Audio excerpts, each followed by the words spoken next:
Do you have a mix of owner operated and manager operated? What is that? What does your franchisees look like? Yeah, so we have two avatars when it comes to our franchisees. One is owner operator, and that's clear. They're passionate about fitness. They want to run the day to day. They're in there. They love it. The other one is what we call an engaged owner. And so this is someone who has a passion for fitness, has a background in business, but is not necessarily going to be in the business day to day. However, they can't be a passive owner. They can't just be an investor. We want them running specific things from an owner level, such as EOS type stuff. Man, you better be running that meeting rhythm. You better be the one, doing the employee reviews. You're probably the one pulling the marketing levers and the financial levers. But we really want owners who are engaged. And so we're probably 50-50 between owner operator and engaged owner. So as a great example, my Nashville franchisee right up the road from us, he has 5, he's got 2 more in development, but he lives here in Birmingham, 3 hours south. But he's engaged as they come. He's waking up every day thinking about that business, leading his team. And so what we've proven does not work for us, Frank, is off-site, unengaged owners. We don't want any part of it. I don't think any of us have figured that part out. Yeah.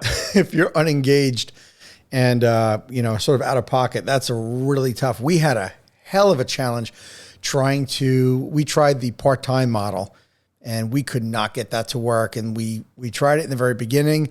And then when the recession hit, we tried it again and realized, no, we're just, it's salmon upstream. It's so difficult because when you're not engaged, when people have another career, they're not attending all the conferences. They're not attending their coaching calls. They're not attending, national meetings and FAC calls and all that. It's a nightmare. It is. Yeah. What about the other unique mix, though, that you have, Forrest, is franchises and company-owned locations. So if I understand it right, you have 30 locations, but 9 of which are company-owned. So talk to me a little bit about this mix, why it's that way, and how you plan on growing. Yeah, it's a good question. And I know this topic is actually divisive in franchising because I have heard very successful franchisors argue both sides of it. Uh-huh. That you should be an owner operator of your own model because, what better way to know what to build for your, what marketing to build, what operation, you're Sure. leading from the front. And then I've heard equally as passionately people say it's a 100% different business. It's a distraction. You just need to be a great franchisor. I grew up with a dad who was passionate in the first camp. And so by the time he sold everything 2 years ago, I think close to 300 of his 450 units were corporately owned and run. So I had really seen a model of someone who led the chain right in operations and really used that as a platform to grow his brand. So I've always been passionate about executing the model that we sell.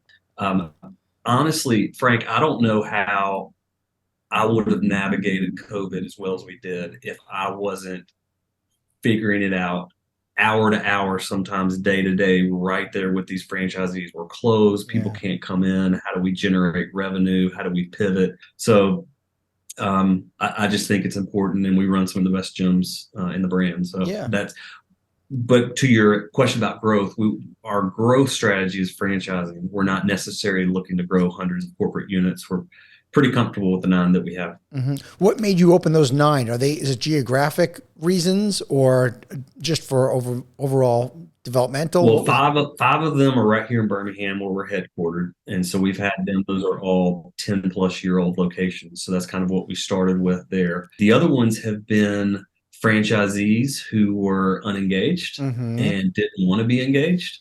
And so we just said, well, if you don't want to run it, we'll run it. And we bought them back. And then one of them, it's a brand new one. We just opened it in Charleston, South Carolina. But I had a 5-year plus manager here who was moving there. And we believed in him, didn't want to lose him. And so we opened a new location with him. Wow. I do believe in having a company-owned location, at least one of them.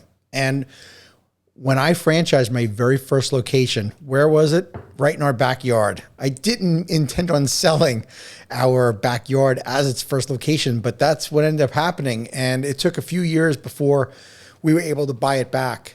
Anyway, we bought back our first location after several years, which was really our backyard. And I missed not having a living laboratory, not to mention, the franchisees start looking down on you like, hey, you don't really know what's going on if you don't have a location yourself, even though we knew how to run our leagues. But I think there is something about that.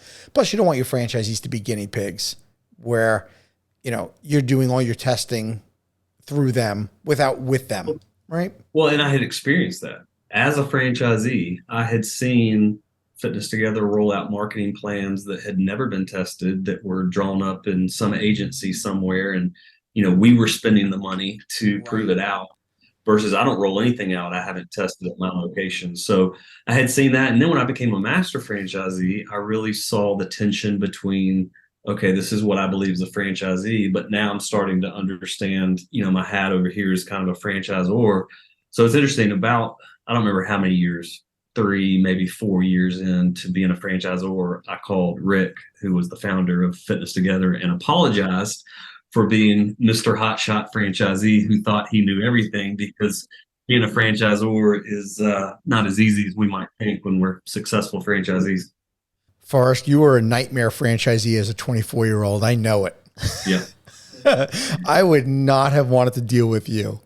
I was a high producer, but I got slapped on the wrist many a time for stepping outside of norms. Great. Well, now you're the perfect franchisor. You know what it's like when people are coloring outside the lines, right? Yep.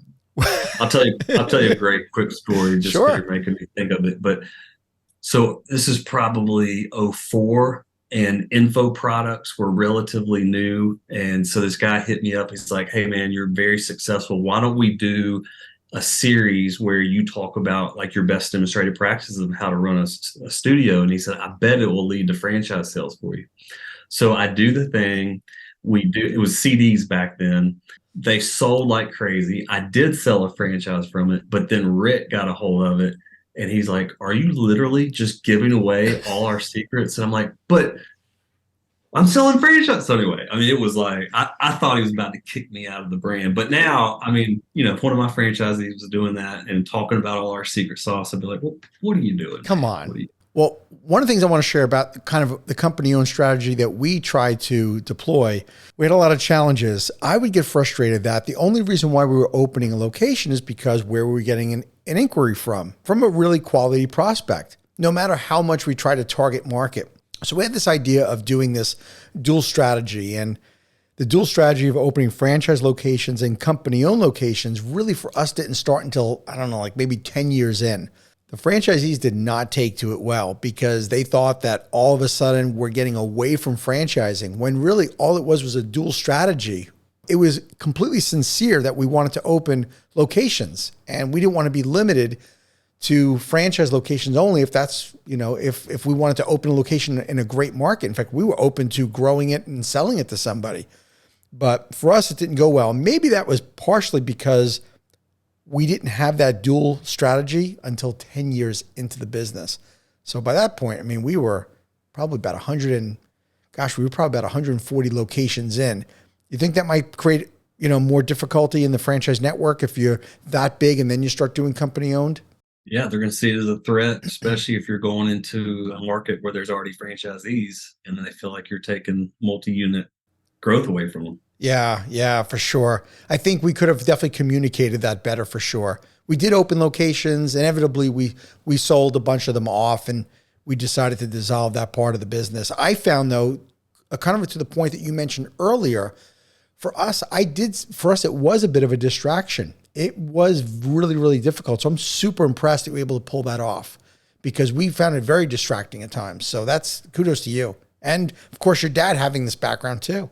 Yeah, I think the only balance to that is every time I'm working on my own businesses, I'm always thinking, how do I scale what we're doing? Yeah. In fact, I have a brand wide call. I just finished the presentation for on Tuesday with a new tech innovation based on our need to, be more aggressive on the marketing side. And I just don't know how do I, if I'm not in the lab trying to figure that out, I don't know how innovative I could be just being an ivory tower franchisor. But I agree. That's just been my. Thank you for tuning into the Emerging Franchise Brands podcast. For additional insights, guest applications, and to stay connected, visit us at efbpodcast.com. The Emerging Franchise Brands podcast is for entertainment purposes only, and the views expressed do not necessarily represent those of Emerging Franchise Brands, its host Frank Fumey, or Emerging Franchise Group, LLC. Any discussed franchise or investment opportunity requires thorough investigation, obtaining proper disclosure documents, and expert consultation before making any investment decisions. The podcast and its host do not offer professional advice or endorsements, and they hold no responsibility for actions, representations, accuracy, or consequential damages related to the podcast content.